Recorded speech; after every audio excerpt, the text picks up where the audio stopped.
What's up, party people? It's your boy Vulture Supreme coming at you again with another Ankr video. So today I want to talk to John Wayne. He left a comment there, and he wanted to talk about, hey, this crypto stuff doesn't make sense.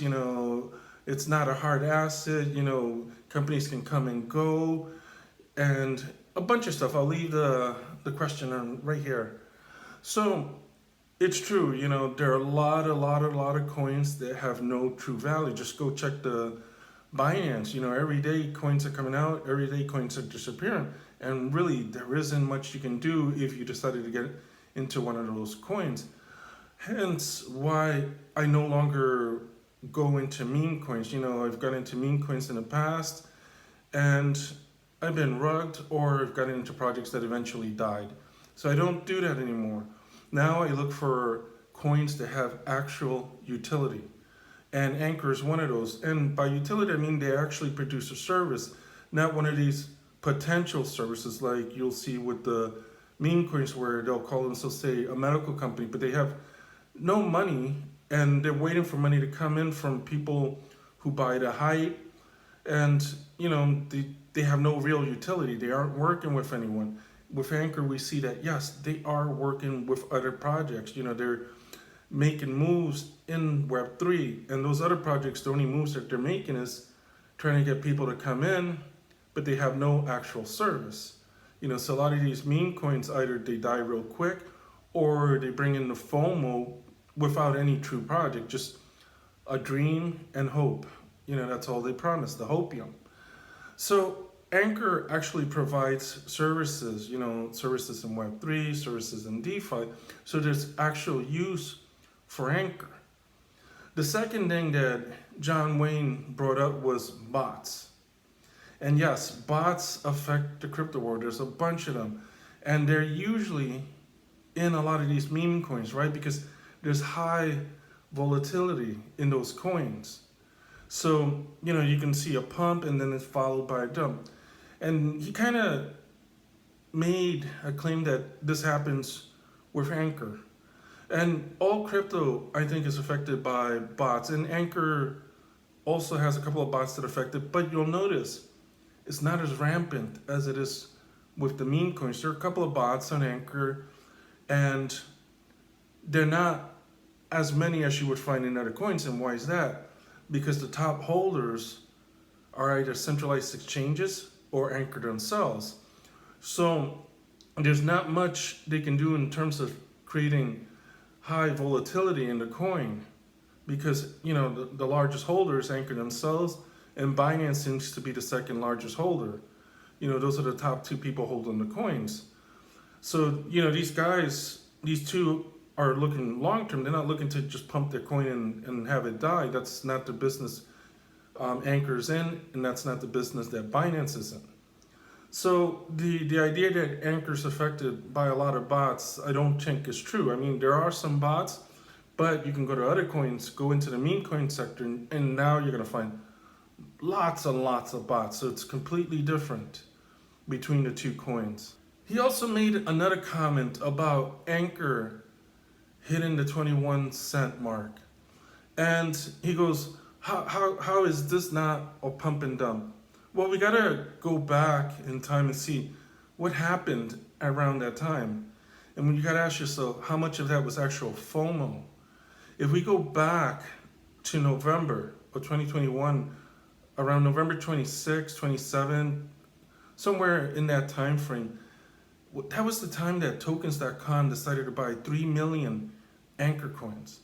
So think about that for a moment. You got one company that decides to buy a whole bunch of coins. What do you think is going to happen to the price, especially that larger of an amount? It's going to spike.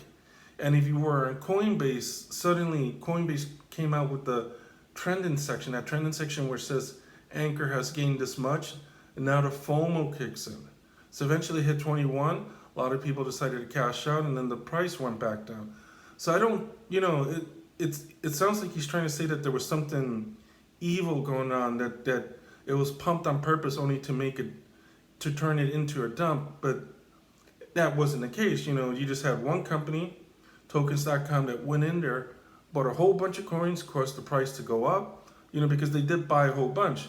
Then suddenly you have a lot of people who are like, well, let me cash out, take my profits. FOMO kicks in when it started going on, for example, Coinbase trending, the price is going up a lot.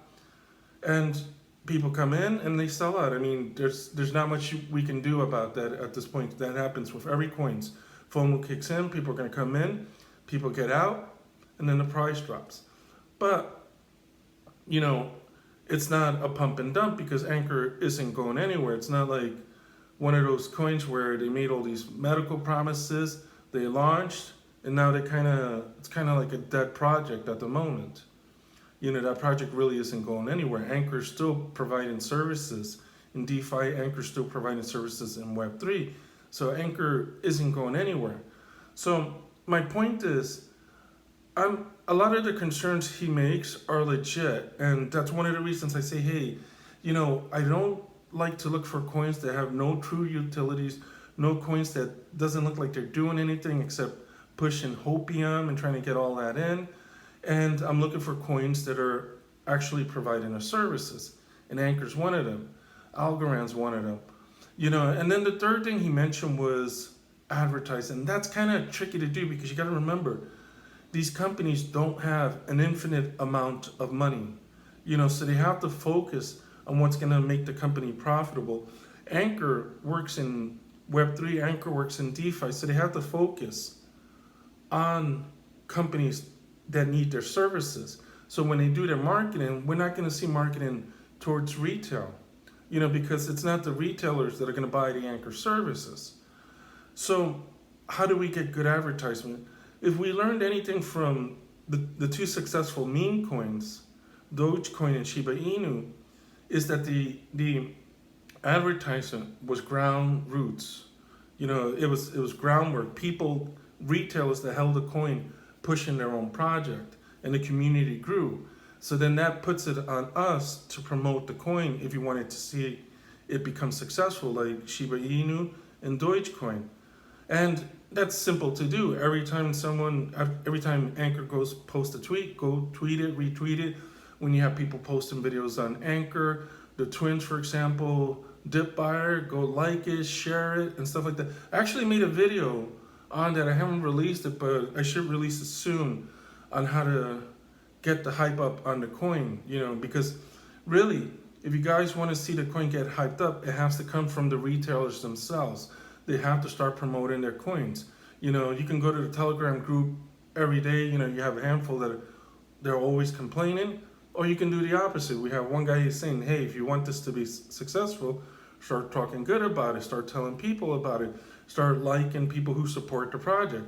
And that's how this coin will start to grow on the retail end. Anyway, guys, the video's getting too long, so I better call it quits here. Until next time, peace out. I'm not affiliated with Ankr or any company I talked about. And until next time, bye-bye and safe investing.